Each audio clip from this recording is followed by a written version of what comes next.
Hello and welcome back to the channel. Today I'm going to be reviewing a beer that might taste like red wine.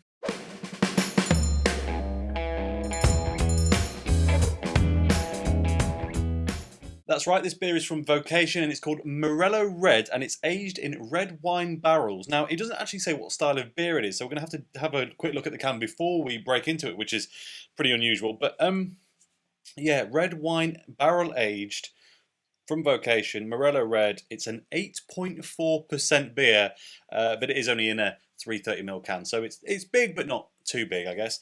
On the back it says, fermented with a mix of Belgian Trappist yeast and then aged with Morello cherry together with a mix of, now here's a word that's hard to pronounce, lactobacillus, I believe is the pronunciation, culture, and another word that's hard to pronounce, Brettanomyces, I think. Yeasts. I know the lactobacillus is one that's often used in sour beers, I'm pretty sure, so, but not familiar with the second one. And then matured in French red wine barrels for 18 months. Expect deep bitter notes and a sharp cherry finish. This could be very, very different. Before we crack into it then, here is a quick look at the can. I mean, it's pretty suave looking.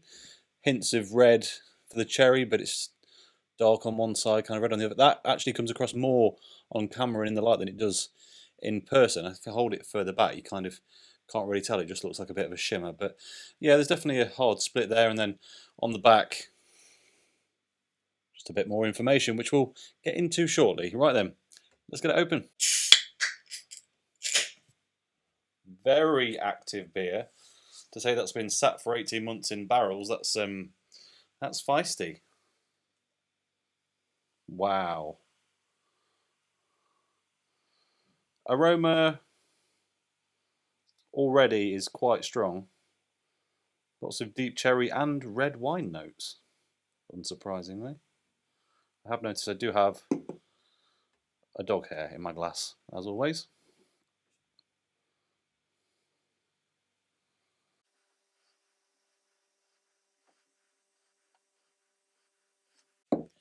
I think we'll just leave that to calm down for a minute. Okay, I've managed to get all of it in the glass now, and a few observations. I mean, I don't know if you can see, there's kind of like a weird bubble rippling as it's still settling in the glass. It's very active. Now, my opening of this today was not intentional, but I have just noticed on the bottom of the can, the best before date on this beer is actually in just 2 days' time, so good job I did.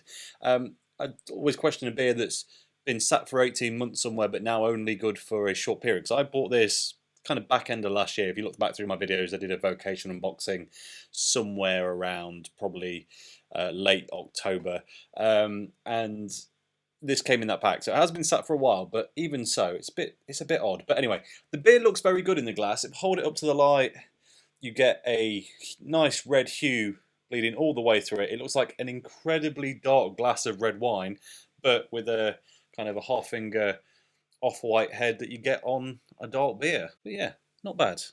Not bad at all. Right then, aromas. Oh, very fruity. Big sweetness. It's even got something of a confectionery thing about it. I mean, it's got almost like glacé cherries. It's this is absolutely, undoubtedly in sweet beer territory, but it's got some rich notes as well. Some of those deeper wine tannins. And I don't know if it's kind of psychosomatic because I know it's been barrel aged, but it's got a woodiness to it as well. I think I'm going to get on with this, to be honest. I think this could be a very, very good experiment. Right, let's get into it. Cheers. Ooh. Wow. Okay. There's a whole host of things going on there. It's cherry, it's tart, it's sour, it's rich, smooth, and the lingering aftertaste is a sweet fruited red wine. It's not a rich, powerful, dry red wine that kind of, I guess it's the synonymous bit of red wine that people who don't like red wine don't like, if that makes sense. If you're not a fan of red wine, this doesn't necessarily mean it's not for you. However, if you like red wine, you'll probably like this. And if you like sour beers, you'll probably like this. It's a weird blend of the two, but actually, I'm really digging it. It's got a bit of kind of fizzy, tangy, sour, sweet thing going on. And yeah, I can get on board with this, definitely, for sure. Right, it's very complex. Let's just do a top to bottom taste test to see what we can actually work out. So, initially, very mild carbonation, very sweet right on the tip of the tongue. Immediately, that cherry hit, sweet cherry, and then there's a bit of a kick. Just you start to get a bit of a kick, an idea that this is not just going to be sugar coated stuff. There's going to be more depth to this, and then you get proper side to side, cheek tingling, bitter, sour tartness that,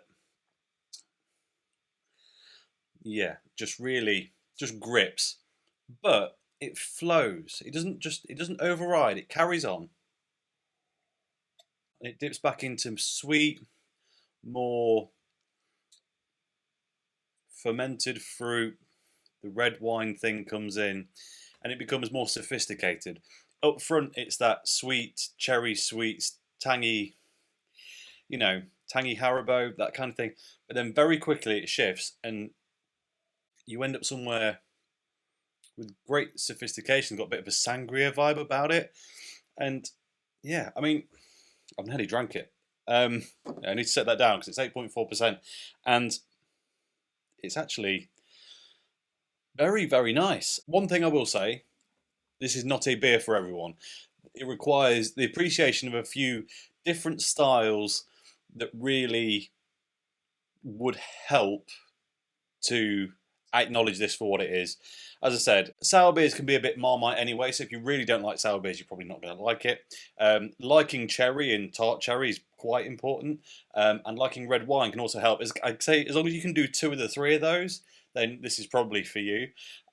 It's got a bit of a rustic farmhouse kind of, well, mixed fermentation vibe, because it is a mixed fermentation. But if you know you like saisons, farmhouse beers, then again you've probably got a good chance of getting on with this quite all right. Let's take another look at this can then. So it says on the front, as we already said, red wine barrel aged from Vocation Morello Red, 8.4%, 330ml can. We've already read most of what's on the back, to be honest, so I won't go through that again, but it just says, pour carefully, may contain sediment. I did leave a little bit in there, given I spotted that warning earlier. It doesn't give a full list of ingredients, but it just says the allergens are malted barley and wheat.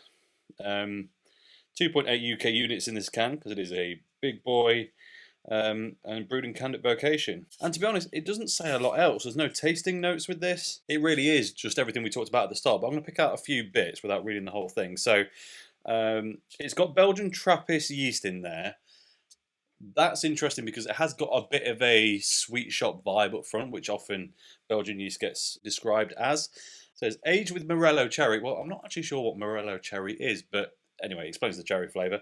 And then obviously you've got the other fermenting cultures in there, which gives it that slightly rustic farmhouse mixed fermentation feel. And then it's aged in red wine barrels for a whopping 18 months. I mean,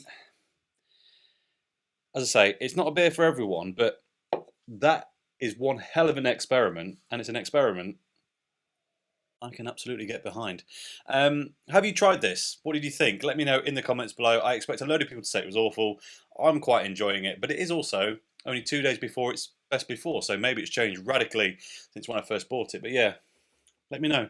I don't really have anything else to say about it, to be honest, other than, yeah, quite enjoying it. So, as always, thank you very much for watching. If you enjoyed this video, please like it. If you haven't already subscribed, if you will be so kind, and I'll catch you next time.